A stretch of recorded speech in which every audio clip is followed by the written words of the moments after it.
भारतीय वायुसेना के चीफ है ना एपी सिंह साहब है सरदार जी। उनका बहुत बड़ा बयान सामने आया। वो बयान का मतलब निकाल के देखोगे ना तो आपको समझ में आएगा पूरा कि कुछ तो गड़बड़ चल रही है जिसको बताया नहीं जा रहा। हमारी वायुसेना चीन से काफी आगे, लेकिन भारत कहाँ पीछे रह गया। एयरफोर्स चीफ ने बताया, बिल्कुल साफ साफ बता दिया। सुन लो, ईस्टर्न लद्दाख में LAC पर चीन के साथ चल रहे लंबे गतिरोध के बीच एयरफोर्स चीफ ने कहा, हमारी एयरफोर्स ट्रेनिंग और एक्सपोजर के मामले में चीन से काफी बेहतर है, लेकिन तकनीक और रक्षा उपकरणों के उत्पादन की रफ्तार के मामले में हम चीन से काफी पीछे हैं। पीछे, आगे नहीं। Air chief marshal AP Singh ने कहा कि हम ह्यूमन रिसोर्सेज और ट्रेनिंग के मामले में चीन से बेहतर। उन्होंने कहा कि हमारा अनावश्यक आक्रामक रुख अपनाने का कोई इरादा नहीं है, सिर्फ तब जब हम पर दबाव डाला जाएगा हम कुछ करेंगे, हमारी प्लानिंग तैयार है। उन्होंने कहा हम प्रशिक्षण के मामले में चीन से कहीं बेहतर हैं, बिल्कुल बेहतर है। हमारी एयरफोर्स है जो बेहतर है प्रशिक्षण के मामले में। हमें अधिक अनुभव है, हमें पता चलता है कि वो कैसे ट्रेनिंग लेते हैं और कितने देशों की एयरफोर्स के साथ उनका संपर्क और कितनों के साथ हमारा संपर्क है। एयरफोर्स चीफ ने कहा कि जहां तक तकनीक की बात है हम फिलहाल उतने अच्छे नहीं हैं जितना कि बोला जा रहा है, दिखाया जा रहा है। कहाँ से पिछड़ रहे हैं वो भी सुन लेना। जो बोल रहे थे ना सेना को मजबूती दे दी, हम पहले उनसे बेहतर थे, लेकिन अब हम पिछड़ गए हैं और हमें उस पर पकड़ बनानी है। कब से पिछड़ने शुरू हुए सुन लो अभी। LOC के दूसरी तरफ चीन के लगातार बढ़ते इंफ्रास्ट्रक्चर और ईस्टर्न लद्दाख पर सिचुएशन को लेकर एयर चीफ ने कहा कि ईस्टर्न लद्दाख में स्थिति टैक्टिकली वैसा ही है जैसा एक साल पहले थी। ये तो बोल रहे कोई आया ही नहीं, कोई घुसा ही नहीं। यही बयान था ना प्रधानमंत्री साहब का, विदेश मंत्री का, गृह मंत्री सबका, ये था, कोई घुसा ही नहीं। बस हम यह देख रहे हैं कि LOC के दूसरी तरफ तेजी से इंफ्रास्ट्रक्चर बन रहा है। हम कोशिश कर रहे हैं उसे मैच करने की। हमारे नए एयरफील्ड बन रहे हैं और हम उसमें तेजी से काम चल रहा है। हम अपने पहले से बने एयरफील्ड की कैपेसिटी बढ़ाने पर भी काम कर रहे हैं। उन्होंने कहा कि यह भी योजना है कि सिविल इंफ्रास्ट्रक्चर का इस्तेमाल किया जाए। सेंट्रल सेक्टर में एडवांस लैंडिंग ग्राउंड है। हम राज्य सरकारों से के टच में हैं कि या तो उन्हें टेक ओवर कर सके या कम से कम आश्वासन मिले कि वे हमारे ऑपरेशंस के लिए भी उपलब्ध रहेंगे।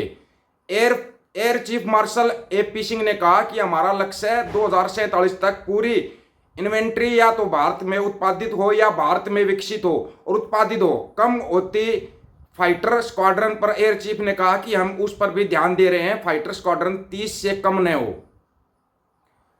उन्होंने कहा कि हिंदुस्तान एरोनॉटिक्स लिमिटेड HAL को अब हर साल 24 एयरक्राफ्ट बनाने के अपने वादे पर खरा उतरना चाहिए ताकि देरी की भरपाई हो सके। उन्होंने प्राइवेट सेक्टर की भागीदारी की जरूरत पर जोर देते हुए कहा, हम एक एजेंसी पर निर्भर नहीं रह सकते, यहां तक कि HAL की भी सीमाएं होंगी, खासकर जब इतनी बड़ी संख्या की आवश्यकता होती है। चीफ का बयान क्लियर साफ संकेत दे रहा है चीन के साथ कैसे संबंध है। साफ क्लियर संकेत है ये, भाई कैसे संबंध चल रहे हैं चीन के साथ। और यहाँ पे क्या चल रहा है, यहाँ पे बयानबाजी चल रही है झूठी। कोई नहीं आया ना कोई गया, हमारे तो कोई आया ही नहीं। कितने किलोमीटर अंदर तक इंफ्रास्ट्रक्चर बना चुका है चीन। ये बयान एक दो बार नहीं कई बार आ लिया। लेकिन यहाँ पर क्या है, मंडिया और मंडियों के दलाल क्या दिखा रहे हैं, ये देखो जी हरियाणा में बीजेपी सरकार बनाई। कहाँ से बना देगी, जब वोट ही नहीं आई तो सरकार कहाँ से बना दोगे तुम। यह चीज हमारे समझ में नहीं आ रही। जनता वोट नहीं डाल रही, ये सरकार बनाने के दावे कर रही हैं। असली चीज ये है कि उस तरफ ध्यान दीजिए। प्रधानमंत्री साहब प्रचार को छोड़ के और सेना की तरफ ध्यान दे तो बेहतर रहेगा। सेना को जिस चीज की जरूरत होती है ना वो चीज मिलनी चाहिए। दिशा बार बार बयान आ रहा है। अभी फिर देख लो, फिर आ लिया बयान। एक तो चीन से पीछे, ऊपर से HAL से क्यों कहा 24 फाइटर जेट हर साल बनाओ। एयर चीफ ने कहा, ये एयर चीफ ने, उसका बार बयान आ रहा है। स्थिति सामान्य नहीं है, लेकिन यह भी नहीं है कि स्थिति हाथ से निकल चुकी है, वो भी नहीं है। अब अपने जयशंकर साहब का और बयान सुन लो। सिर्फ SCO के लिए होगी यात्रा, मैं सभ्य आदमी हूं तो अच्छा व्यवहार करूंगा।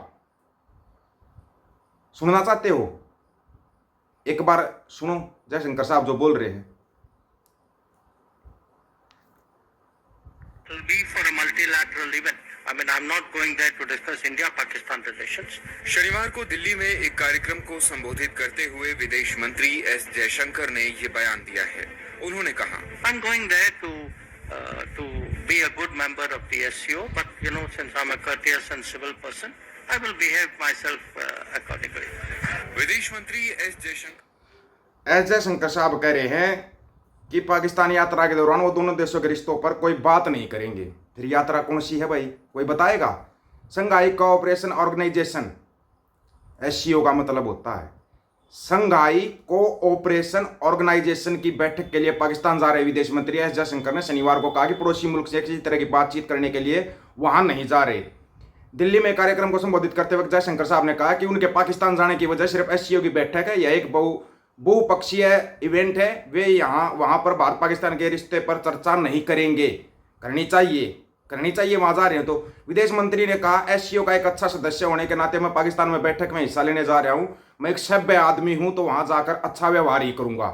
आपके व्यवहारों के कारण ही तो गड़बड़ेशन हो रही सारी। व्यवहार अगर आप लोग अच्छा कर लेते तो ये कोई समस्या ही नहीं आनी थी अभी तक। ऐसी कोई समस्या क्यों आती चीन के साथ?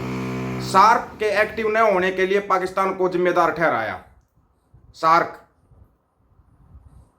सार्क उन्होंने कहा सार्क फिलहाल आगे नहीं बढ़ रहा, इतने सालों से उसकी कोई बैठक नहीं की। इसका सिर्फ एक कारण और वो है यह है कि संगठन का एक सदस्य दूसरे पर आतंकी हमले कर रहा है। आतंकवाद एक ऐसा मुद्दा है जिसके साथ कोई समझौता नहीं किया जा सकता।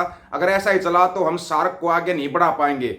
सार्क संगठन साउथ एशियाई देशों में तालमेल बैठकों के लिए बनाया गया, जिसके अंदर भारत, पाकिस्तान, अफगानिस्तान, भूटान, मालदीव, नेपाल, श्रीलंका इसके सदस्य हैं। हालांकि भारत पाकिस्तान के बीच मतभेद की वजह से संगठन के ठीक से काम नहीं कर पा रहा और उसकी अहमियत पर सवाल उठता है। 15-16 अक्टूबर को SCO की बैठक में जा रहे हैं जयशंकर साहब।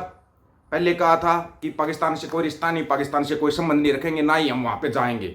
खुद जयशंकर साहब का बयान था ये, जयशंकर साहब का। फिर अमेरिका में ऐसा क्या हुआ कि आते ही बयान दे दिया 15-16 की बैठक में जाना पड़ेगा, और फिर बोल रहे रिश्तों पर बात नहीं करेंगे भारत पाकिस्तान। करनी चाहिए बात। दूसरी तरफ चीन का प्रेशर बढ़ता जा रहा है तो क्यों नहीं करनी चाहिए? हमेशा अपनी विदेश नीति, कूटनीति को लागू रखना चाहिए। ये है ना, बिना बात की बातें करना। वो नेता उस पर इल्जाम लगा रहा है, वो उस पर लगा रहा है। देश की तरफ अगर ध्यान दे लेते ना तो 10 साल में ऐसे हालात ना होते। चिंटू हैं, चिंटुओं को तो एक ही चीज दिखाई देती, आएगा बस फलाना ही।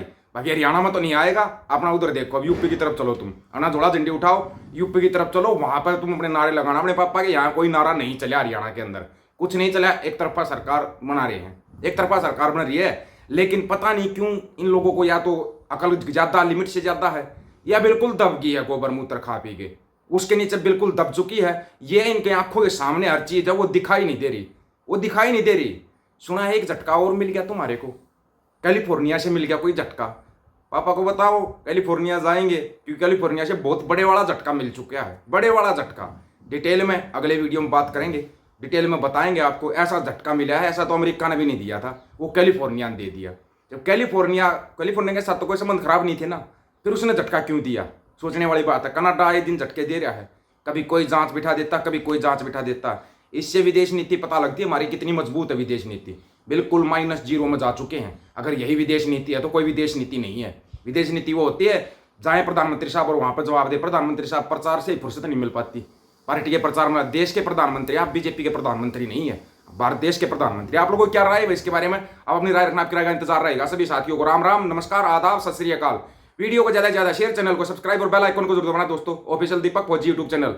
बात हक और सच की करेंगे, हक सच की बात हम करेंगे। वीडियो को शेयर करने की जिम्मेवारी आप लोगों की। गज के आखो, वाहिगुरु जी का खालसा, वाहिगुरु जी की फतेह।